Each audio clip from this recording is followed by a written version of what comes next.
નમસ્કાર મિત્રો, હું નિશા વ્યાસ તમારું સ્વાગત કરું છું પોડકાસ્ટમાં. ની રિપ્લેસમેન્ટ અને જેનિક્યુલર આર્ટરી એમ્બોલાઇઝેશન બંનેમાંથી શું સિલેક્ટ કરવું જોઈએ?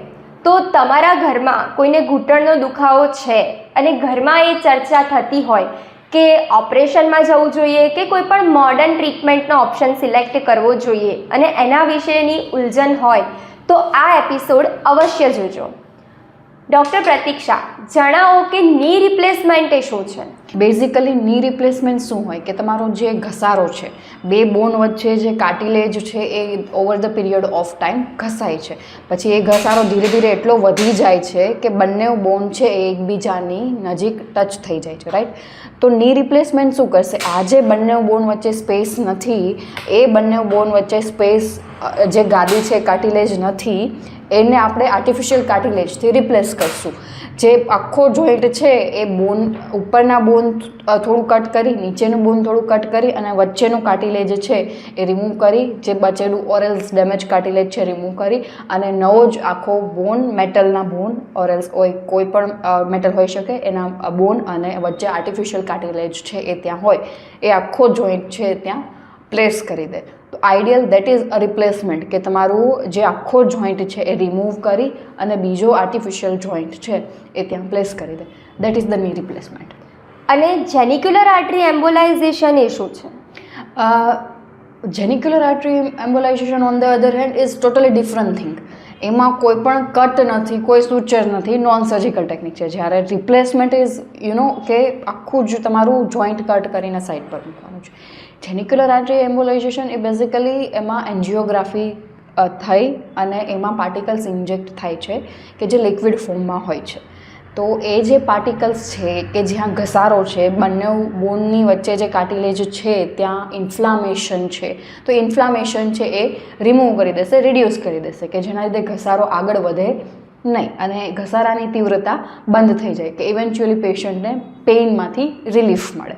તો દેટ ઇઝ ધ જેનિક્યુલર આર્ટરી એમ્બોલાઇઝેશન, કે એન્જિયોગ્રાફી કરી અને નીની વેસલ્સમાં જ્યાં જ્યાં ઇન્ફ્લામેશન છે ત્યાં આપણે પાર્ટિકલ્સ છે રાખીએ છીએ. આ બંને વચ્ચેનો તફાવત શું છે? બેઝિકલી જે રિપ્લેસમેન્ટ છે એ સર્જિકલ પ્રોસિજર છે, રાઈટ?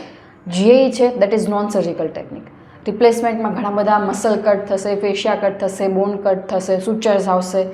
જ્યારે જીઆઈમાં કોઈ સૂચર્સ નહીં આવે, કોઈ બોન કટ નહીં થાય, કોઈ મસલ કટ નહીં થાય, રાઈટ? એ જસ્ટ નીડલ પંચર છે, થાઈના પોર્શનમાંથી થાય, દેટ્સ ઇટ. એના સિવાય કોઈ કટ નહીં આવે. So again that is invasive અને GI is non invasive, right? અને ફર્ધર એની વાત કરીએ તો રિપ્લેસમેન્ટમાં છે તમારું કાર્ટિલેજ છે આર્ટિફિશિયલ આવી જાય. જ્યારે જીઆઈમાં કાર્ટિલેજ છે, જે તમારું નેચરલ કાર્ટિલેજ છે કે જે કુદરતી રીતે પહેલેથી જ છે એને એ જ જળવાઈ રહે, એ ખાલી આગળ વધતું બંધ થઈ જાય. થર્ડ, કે હવે તમારી પાસે ફૂલ કાર્ટિલેજ આવી ગયું છે, કે that is artificial in replacement, right? ચાલવાની કેપેસિટી છે, વોકિંગ કરવાની કેપેસિટી છે એ વધારે હોય, રાઈટ? અને જીઆઈમાં તમારી વોકિંગ કેપેસિટી છે વધારે જ હોય definitely, but it depends patient two patient કે એમનું કાર્ટિલેજ કેટલું બચ્યું છે. થર્ડ ઇઝ કે રિપ્લેસમેન્ટ કર્યા પછી ઘણા બધા પેશન્ટના ક્વેશ્ચન્સ એવા હોય છે કે મારો પગ વળશે કે નહીં. તો જ્યારે રિપ્લેસમેન્ટ કરાવો છો ત્યારે 10% જે છે એ લોકોના પગ વળતા પણ નથી, રાઈટ? પ્રોપર રીતે. અને જ્યારે જીઆઈમાં એવું કશું થવાનું નથી. તમારું જે રૂટીન છે, તમારો પગ જે પહેલેથી જેટલો વળે છે એટલો જ પગ છે એ વળવાનું ચાલુ રહેશે, રાઈટ? એના પછી જો આપણે મેઇન કોમ્પ્લિકેશન્સ પર આવીએ તો ટીકેઆરના સૌથી વધારે કોમ્પ્લિકેશન્સ છે.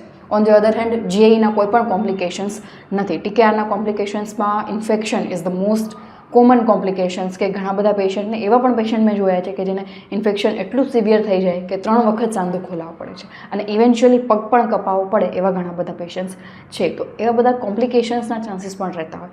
જીઆઈમાં there is no cut, no suture, no any kind of artificial joint, right? તો ઇન્ફેક્શનના ચાન્સીસ છે, there is 0 chances of infection. તો આ બધા ડિફરન્સ છે એ ટીકેઆર અને જીઆઈમાં જોવા મળતા હોય છે. કેવા પેશન્ટ્સને કઈ ટ્રીટમેન્ટ સિલેક્ટ કરવી જોઈએ? ડેફિનેટલી જો ટ્રીટમેન્ટ તરફ પેશન્ટ્સ જો કોઈ આગળ વધતા હોય તો એ ડિપેન્ડ કરશે કે પેશન્ટનો કાર્ટિલેજ કેટલા પ્રમાણમાં ઘસાણો છે, ઓસ્ટિયોઆર્થરાઇટિસ પેશન્ટને કેટલા પ્રમાણમાં છે, એ બધા વસ્તુ પરથી ડિસાઇડ થશે કે which treatment will go best for the patient. તો definitely you should consult a doctor, કે જે તમને પ્રોપર રીતે કહી શકે કે you should go for this non surgical technique or else TKR, right?